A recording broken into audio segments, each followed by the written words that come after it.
So this is stem 9, and we're looking at Hatshepsut's relationship to Amun priesthood, the officials and nobles, and Senmut in particular. So it's worth remembering that a lot of the early historians for Hatshepsut were arguing that the officials and nobles in her reign really did the ruling for her, I suppose, would be one way to describe it. And that sort of changed now, and opinion has become more that Hatshepsut needed a strong bureaucracy and needed loyal supporters, but so did every king. So that's sort of become the common stance now amongst most sort of modern historians about Hatshepsut. So many historians agree she would not have been able to make the bid to the throne because it was probably unconstitutional without the support of those key officials. We know that because she held that title of God's wife of Amun, which is a priestly title, she would have known some members of the Amun priesthood already. She probably would have also inherited some of the supporters from Thutmose I, from her father, and from Thutmose II's administrations as well. And we know that Onini served under her father, and we know that Ahmose Pen Nekbet, another of her supporters, was also serving under her father and Thutmose II. So those two she maintained and kept them after her husband's death. However, we have a lot of new appointments too under her reign. So we've got Weziramen, and we have Hatshepsut, and we also have Senmut as sort of the three sort of key ones that come about. Redford sort of looks upon them with a bit of disdain, saying that calls them new men, so because they came sort of from nowhere, I suppose, and he calls them a motley collection of individuals with no common background and little reason to share political goals. However, even though he says that, what we can realise is that these people that she did have underneath her, Senmut and Hatshepsut and Weziramun, did serve her loyally and did serve her for quite a bit of time, and it's most likely that they owed their prominence to her. So that's why they served her so loyally, if that makes sense.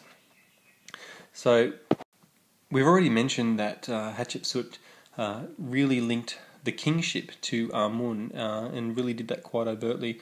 And what that ended up with is we have people appointing to the Amun priesthood are directly involved in the civil administration as well. And we know that they probably played a really key role in supporting Hatshepsut's religious policies, as well as political policies of Hatshepsut. So they were quite influential, and she probably did rely a bit on some of their support. What we also know is that during her time period, the prestige of the people of the Amun priesthood sort of really rose as well, and they became quite influential and prestigious positions to hold. We have a modern historian, Brian, whose work shows that the people who held titles associated with the cult of Amun-Ra, including women, really increased sharply during this period. So more people are being involved, and they're gaining in prestige. We also know that marriages between different members and their families of the Amun priesthood helped to really form a strong aristocratic dynasty for Hatshepsut. So it really helped reinforce their support of Hatshepsut, and also their role during this period. So we've got an example there of Hatshepsut, who's the vizier and the high priest of Amun. He had a daughter, and who was the divine adoratress of Amun, which is sort of the second tier from God's wife of Amun in terms of the female's role. So God's wife of Amun is sort of the top of the tree, and underneath that is the divine adoratress of Amun. And she married Puemra, which was the second high priest of Amun. So it almost becomes a family, sort of an aristocratic family who sort of looked after the Amun priesthood, if that makes sense. So this is something new that's happening during Hatshepsut's reign. So what we have to look at firstly is Hatshepsut's relationship with the Amun priesthood. And this is where we have lots of historians sort of disagree, and we've already mentioned some of this in the previous dot point when we spoke about how O'Connor and Redford disagree about how much influence the Amun priesthood have, but we're going to revise that and throw a couple more into the mix as well. So Calendar's the first one we'll look at. Calendar says that, and this is a great little quote, the Amun priesthood was the backbone of Hatshepsut's administration, especially Hatshepsut, who was the vizier and the high steward of Amun. which are both very, very, very significant positions. Lawless says that Hatshepsut gained considerable power over the civil administration when he became overseer of all prophets. So did Hatshepsut owe her position as king to their support? Did the priests of Amun play the role of kingmaker through oracles? So Lawless is posing the question. She's not necessarily saying that that's the case. She's saying, well, maybe that is the case, is putting it out there as a possibility. So kingmaker is a good one there that you can attribute to Lawless as well. And in that little quote there, Hatshepsut gained considerable power over the civil administration. Redford, we've already mentioned Redford. Redford says that Hatshepsut relied on the cult of Amun to strengthen her position. That's a great little quote that you can use there. And we know that there's a big rise in the statue of Amun's chief ministers, and they took on political importance, which Redford argues that King Ahmose had tried to prevent them from getting. So they become both politically and religiously significant sort of during this time period. So O'Connor has sort of the opposite argument, really. He says that the temple establishments were more subject to political manipulations and exploitation than they were initiators of such. So in other words, they were the ones who took direction from the king rather than directing the king, if that makes sense.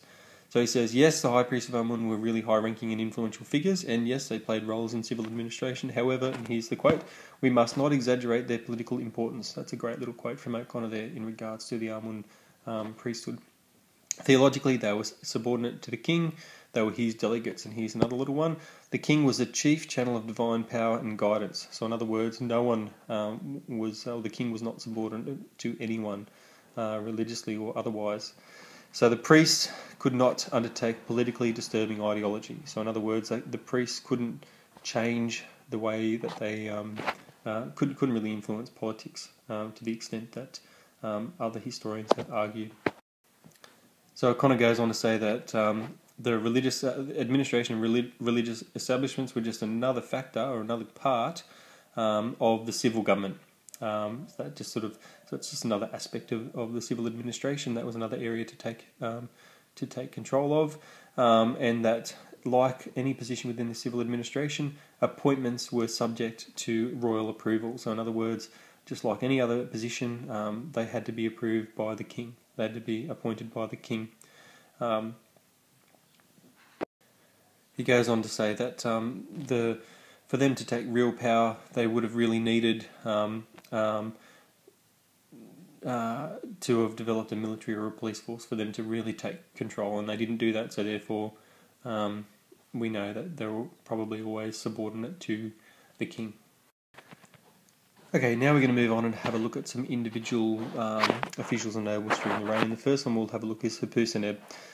So very quickly we'll go through what his titles were, and then we'll start looking at some of the other officials, and we'll go through also how we can interpret these officials, and then we'll have a look at Senmut, who is quite a significant official too. So Hatshepsut, he holds the position of the High Priest of Amun. He's considered sort of Hatshepsut's most influential supporter, and he would have given her considerable support, and Redford and Bradley both tell us that. And he took charge of the buildings that took place at Karnak, calendar tells us that. So, pretty important position there. He's also the chief of the prophets of the south and the north. So what that meant was, because she's sort of really pushing the Amun priesthood, I suppose, what they really needed was to form more of an administration to make sure that ideas and policies sort of and the priesthood were sort of quite well organised. So this was the first time that they had sort of one single person overseeing that what was happening in regards to Amun was happening to the north and to the south consistently, I suppose. So this was a position that was to promote consistency in the way Amun was worshipped and the way the priesthood was operating and those sorts of things. He was also a vizier, which means he controlled civil bureaucracy. But we think he was probably, or Bentley thinks he was probably appointed to this later in the reign. And the other sort of opposite idea is that Redford thinks that he was this and that he relinquished it by year 5. So either way, he was vizier at some point, which is quite significant. Other positions that he was involved in was it was his task to construct Dir el Bahari, which is pretty significant because we know how important that was theologically and politically, and it's just a monumental structure. And we also have Lawless, who tells us that he held a treasury position at some point there too. So before we start looking at some other officials, it's worth noting that we think Hatshepsut was a pretty generous employer during this time period, particularly for those sort of high-ranking officials and nobles. And we see that because we have a bit of a rise in the number of well-appointed private tombs during this time period on the western bank of the Thebes. So we have some of these really sort of wealthier tombs cropping up during this period, which would indicate that Hatshepsut was obviously paying them pretty well if they could afford these sorts of tombs. So, having a look at other officials, we're going to have a look at, first of all, Anini. We've already mentioned the biography of Anini. He was an overseer of the granary of Amun, and possibly the overseer of the double gold and silver house. So they're just sort of two titles. The granary of Amun is pretty important because that's the granary of Egypt, so where they held their grain, so making sure that Egypt had enough grain. And it's important to remember that he had been her father's chief advisor, so she inherited him from Thutmose I's reign. He died during her reign, and in his tomb, remember we've got his inscriptions in his tomb, the biography of Anini. He claims to have been favoured by Her Majesty, so in other words, he claims sort of an association with Hatshepsut. Okay, next we have Ahmose Pendekbet, who was a soldier and a treasurer, and he, along with Senmut, raised Neferure, Hatshepsut's daughter, and he had also served with Hatshepsut's father, Thutmose I. We also have Thuti, who was a successor of Anini as the treasurer. He was charged with building Hatshepsut's ebony shrine at Deir el-Bahari, and he was also in charge of the metalwork of the two great obelisks at Karnak, so plating them with electrum, etc., etc. He's the one that we see at Deir el-Bahari on the Punt release, where he's measuring the materials brought back from Punt. And within his tomb, he's got all the titles that he held. He has a whole heap of titles that he lists in his tomb that he held during her reign. But his name and Hatshepsut's name were later erased in his tomb, so they got rid of those names as part of that damnation memorare conducted, we think, by Thutmose III. Puemwere was the second prophet of Amun, and he was an architect under both Hatshepsut and Thutmose III. And it was his job to inspect the erection of the Great Shrine of Ebony, and he inspected work on the two obelisks and received tribute of Asia, according to his tomb inscription. So we have to refer back to our historians if we're going to talk about officials and nobles. Some of these we've heard before, but we're going to go through them anyway. Calendar, again, the backbone of the administration lay in the powerful priesthood of Amun. That's Calendar's viewpoint. That's a great little quote to remember. Robbins says that Hatshepsut was carefully chose her officials and built up a political support system. There's the quote, political support system. Their careers and fortunes became linked to hers, so they relied on her. Gardner says that Hatshepsut could not have ruled without a strong male advisors to aid her, and Lawless says that Hatshepsut needed a skilled and huge bureaucracy, but not because she was female and incapable. All kings needed one. So in other words, she, wouldn't matter who it was who was ruling. If it was going to be ruled efficiently, they really needed a strong male bureaucracy behind her. Wilson says there are two opposing parties of officials, those who supported Thutmose III and those who supported Hatshepsut. So Wilson argues that there's a bit of argument between the two groups. And Redford says that Senmut appears to have been something of a power behind the throne. He was one of the officials among her circle of favourites, and most of these were new men. So Redford's quite disparaging in the way he speaks about the officials and nobles who ruled with Hatshepsut. Finally, we're going to have a look at Hatshepsut's relationship with Senmut. He's distinguished in the dot point, so we must look at him very carefully. And the historians and Egyptologists are divided in the way that they view Hatshepsut's relationship with Senmut and the significance of it. So Lawless, first of all, tells us that he was Hatshepsut's main advisor and gained enormous power and influence. We have Redford, who says that he was a man of low origin, but also the power behind the throne. Calendar says he was the most famous of all of her officials, but it is unlikely he had a sexual liaison with her, and that's implied by a graffiti which is near Deir el-Bahari, showing that Hatshepsut and Senmut engaged in coitus. Hayes says that he enjoyed privileges and prerogatives never before extended to a mere official. And we also have the graffiti, as I just mentioned, demonstrating Hatshepsut having a sexual affair with Senmut. And Bradley says he was a controversial figure. So we'll have a look at Senmut. That's him depicted here, holding Neferure, Hatshepsut's daughter. So his parents were Ramos and Hatnefer, and they were commoners. So I suppose that's slightly unusual for him to rise to the position he did. So he was of the middle class because he received a scribal education. His father died before his rise to power, but his mother was still alive at the time. He's never depicted with a wife, and because his own brother carried out his funeral rites, it's believed that he remained a bachelor throughout his life. So it's debated as to when he started in the bureaucracy. Lawless thinks that he started under Thutmose I, but Calendar suggests that it was under Thutmose II that he entered into the service of the Temple of Karnak. What we do know is that over the time period he held 80 different titles, although only 20 of those were probably official, the others were more honorary titles. So 20 of those were probably official, but that's still quite a number of them. We do know that he entered into Hatshepsut's service while Thutmose II was still alive, and that he was appointed steward and tutor and great nurse to Princess Neferure, which is quite significant. And he was then the treasurer for Hatshepsut when she was regent until at least year 7. So he was the Hatshepsut's treasurer while she was in the position as regent. So we'll have a look at Senmut's titles over time. So the first is Chief Steward of Amun, Overseer of the Storehouses of Amun, which meant he controlled the estate of Amun, so the fields, the gardens, cattle, peasants that looked after. So essentially the area in Thebes that Amun controlled, he looked after that. So he was closely associated with the expedition that Hatshepsut undertook to Punt, when the goods were collected and stored for Amun, and he was sort of responsible for that. And he was also the treasurer in many other temples as well. He was the chief steward of the king, which means he controls the royal household. He's responsible for maintaining the palace and all those sorts of things, and the king's estate, which meant he had lots of different sort of jobs involved in that. Claims the affairs of the two lands were reported to him, which means that he may have been a vizier. In other words, that the north and the south reported to him, and then he reported to Hatshepsut.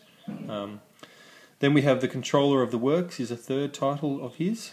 He organised and supervised construction of buildings in Karnak, Dir el-Bahari, the Temple of Mut, Ishru, Luxor. So lots of different areas he was involved in maintaining and in conducting building works on behalf of Hatshepsut.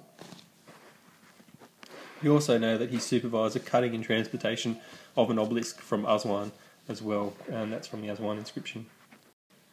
Okay, so in terms of evidence for the significance of the relationship, we have an inscription on his statue in the Temple of Mut in Karnak. Shows that it was presented to him by Hatshepsut in Thutmose III. We also have several statues of Senmut, like we've got here, like the one shown here, of him embracing Neferure. We have about 25 of those, and most of those were gifts from Hatshepsut.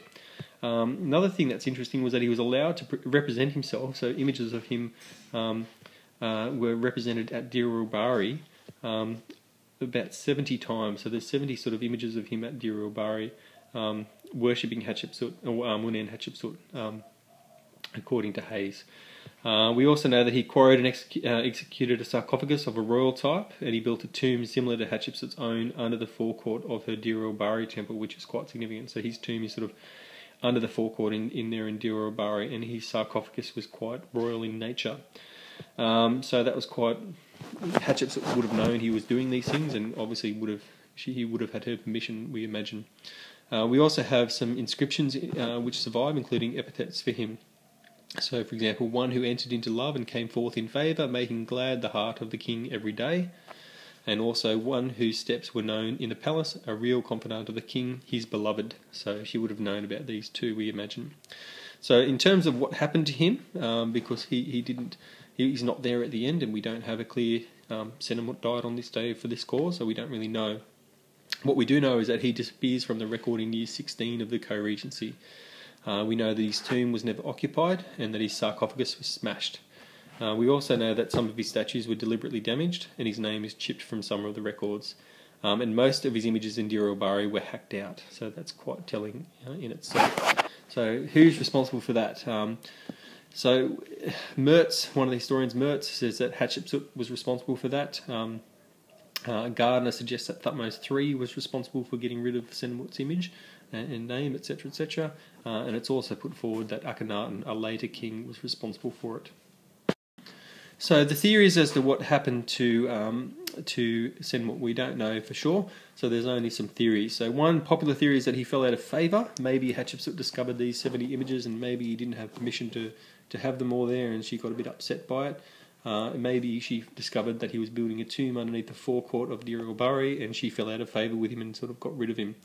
Dorman says that that this is probably ridiculous, that Dir el-Bahari text records he was given permission, and that it's very unlikely Hatshepsut would not be aware that he was putting images of himself all the way through Dir el-Bahari. So it's most likely she knew about it and he had her permission to do that.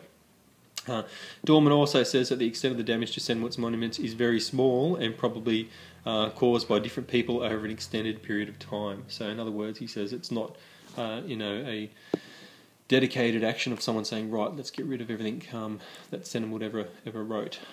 The tomb below Dir el-Bahari was a second tomb for him, although it was never finished or occupied according to calendar, so it wasn't his only tomb. So the suggestion from calendar is that he may have died in year 18 or year 19 of the reign. Dorman believes that it's unlikely that Senmut's memory was reviled by the sovereigns he served, so it's unlikely that Hatshepsut and Thutmose III would have just decided, that's it, I'm going to get rid of everything.